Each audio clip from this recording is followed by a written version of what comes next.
బాలీవుడ్ నటి షఫాలి మృతిపై అనుమానాలు వ్యక్తమవుతున్నాయి. ముంబైలోని ఇంట్లో షఫాలి జరీవాలా గుండెపోటుతో మృతి చెందినట్లు వార్తలు వినిపించాయి. అయితే షఫాలి మృతికి కారణాలపై పోలీసుల దర్యాప్తు చేపట్టారు.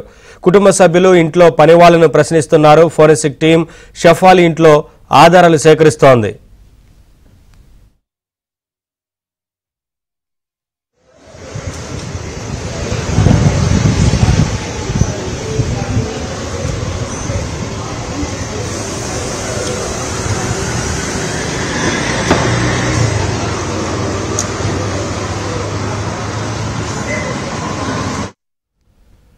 నిన్న రాత్రి షఫాలి అస్వస్థతకు లోనైనట్లు తెలుస్తోంది. దీంతో రాత్రి 10 గంటల ప్రాంతంలో భర్త పరాగ్ త్యాగి మరో ముగ్గురితో కలిసి ఆసుపత్రికి తీసుకువెళ్లినట్లు వార్తలు వినిపిస్తున్నాయి. అయితే అప్పటికే ఆమె మరణించినట్లు డాక్టర్లు ధృవీకరించారు.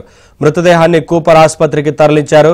అయితే షఫాలి మృతికి గల కారణాలను ఇంకా నిర్ధారించలేదని పోలీసులు చెబుతున్నారు. रखे गए और आप देख सकते हैं कि जो टीम है वो अब इस लैब में बैठ चुकी है और ये जो फॉरेंसिक लैब की गाड़ी है जो कई घंटों से यहाँ पर मौजूद थी अब वो यहाँ से रवाना हो रही है. बीमार थी तो वहीं पर पुलिस की కాంటలగా రీమిక్స్ సాంగ్ తో ఫేమస్ అయిన షఫాలి కాంటలగా గర్ల్ గా అనేక మంది అభిమానులను సంపాదించుకోరన్నారు. అయితే ఆ పాటతో వచ్చిన ఫేమ్ ను కొనసాగించలేకపోయింది. దానికి గల కారణాలను షఫాలి ఓ ఇంటర్వ్యూలో స్వయంగా తెలిపింది. తాను 15 ఏళ్లుగా మూర్ఛ సంబంధిత వ్యాధితో బాధపడుతున్నట్లు షఫాలి తెలిపింది. ఈ వ్యాధి కారణంగానే తాను సినిమాలపై దృష్టి పెట్టలేకపోయినంది. షఫాలి మృతితో బాలీవుడ్ దిగ్భ్రాంతికి లోనైంది. ఆమె ఫ్యాన్స్ విషాదంలో మునిగిపోయారు.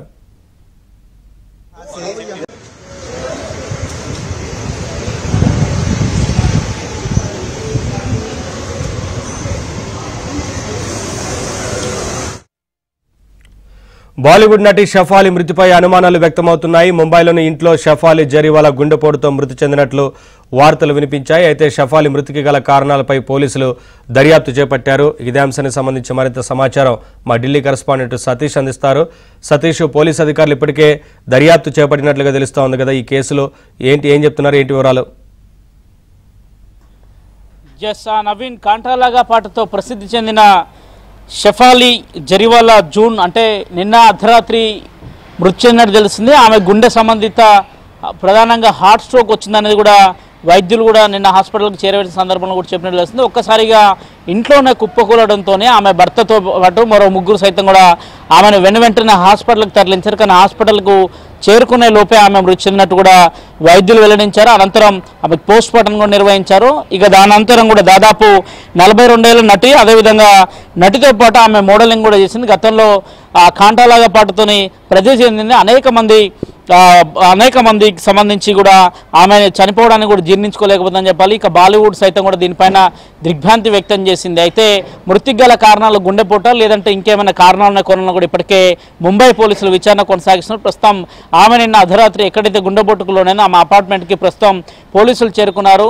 నిన్నంతా కూడా జరిగిన ఘటనానంతరం కూడా ఇంట్లో ఉన్న పని వాళ్ళతో పాటు కుటుంబ సభ్యులను కూడా ప్రశ్నిస్తున్నారు. ఫోరెన్సిక్ నిపుణులు సైతం కూడా ఆమె రూమ్కు చేరుకొని ప్రస్తుతం అక్కడ జరిగిన కొన్ని క్లూస్ని కూడా సేకరిస్తున్నారు. అయితే గుండెపోటే ప్రధాన కారణం అనేది కూడా ఇంట్లో కుటుంబ సభ్యులు, ముఖ్యంగా ఆమె భర్త చెప్తున్నప్పటికీ కూడా కొంత అనుమానాలు వ్యక్తమవుతున్నాయని చెప్తున్నారు. ఇటీవల ఆమె ఒక ఇంటర్వ్యూ వచ్చింది. కాంటాలాగా పాట సందర్భంలో ఆమెకు వచ్చిన ఫ్రేమ్ నిజంగా కూడా ఆ స్థాయిలో ఆమెను తీసుకువెళ్ళలేదనేది కూడా ప్రధానంగా ఆమె పేర్కొన్నది. ఒక మూర్ఛ వ్యాధితో దాదాపు 15 ఏళ్ల నుంచి కూడా కొంత కెరియర్ మీద దృష్టి పెట్టలేకపోతున్నాను, సినిమాల పరంగా కావచ్చు, పాటల పరంగా కావచ్చు కూడా ముందుకు వెళ్ళలేకపోతున్నాం అనే అంశాన్ని కూడా ఒక ఇంటర్వ్యూలో స్పష్టం చేసింది. అయితే కాంటాలాగా ఫ్రేమ్ పాటకు వచ్చిన ఫ్రేమ్ మొత్తం దాదాపు ఇప్పటివరకు కూడా ఆ ఫ్రేమ్ కొనసాగుతున్నప్పటికీ ఆశించిన మేర ఆమెకు కొంత సినిమాలో ఛాన్సులు కావచ్చు, ఆశించిన మేర ఫ్రేమ్ కూడా రాకపోవడం కూడా ఒకటని చెప్పాల్సి ఉంటుంది. దాదాపు 15 ఏళ్ల నుంచి కూడా ఈ మూర్ఛ సమస్యతో బాధపడుతున్న అంశాన్ని కూడా ఇటీవల స్పష్టం చేసింది. అయితే కుటుంబ సభ్యులు మాత్రం హాస్పిటల్కి తరలించిన సందర్భంలో ఆమె ఆలోపే మృతి చెందినట్టు కూడా వైద్యులు చెప్తున్నారు. కానీ ఆమె మృతి పట్ల కొంత అనుమానం అయితే కొనసాగుతుంది. బాలీవుడ్ సైతం కూడా దీనిపైన దిగ్భ్రాంతి వ్యక్తం చేసింది. మరోవైపు ఇంకేమైనా కోణం దాగి ఉందా, ఇందులో నిజంగానే హార్ట్ స్ట్రోక్ గురై చనిపోయిన అన్న కోణంలో కూడా విచారణ అయితే కొనసాగుతుంది. ప్రస్తుతానికి కుటుంబ సభ్యులతో పాటు ఇంట్లో ఉన్న పని వాళ్ళతో పాటు అదే సమయంలో హాస్పిటల్కి తీసుకువెళ్ళిన భర్తతో పాటు మరో ముగ్గురిని కూడా పోలీసులు విచారిస్తున్నట్టు తెలుస్తుంది. ప్రస్తుతానికి ఫోరెన్సిక్ ఎవిడెన్స్ సంబంధించి ఆమె నివాసంలో ఎక్కడైతే గుండెపోటుకు గురైందో ఆ నివాసంలోనే ఫోరెన్సిక్ సంబంధించిన అధికారులు సైతం కూడా చేరుకున్నారు. కొన్ని అంశాలను కూడా అక్కడ గుర్తించినట్టు తెలుస్తుంది. దానికి సంబంధించి మరికొంత స్పష్టత రావాల్సి ఉంటుంది. Naveen, thank you Satish.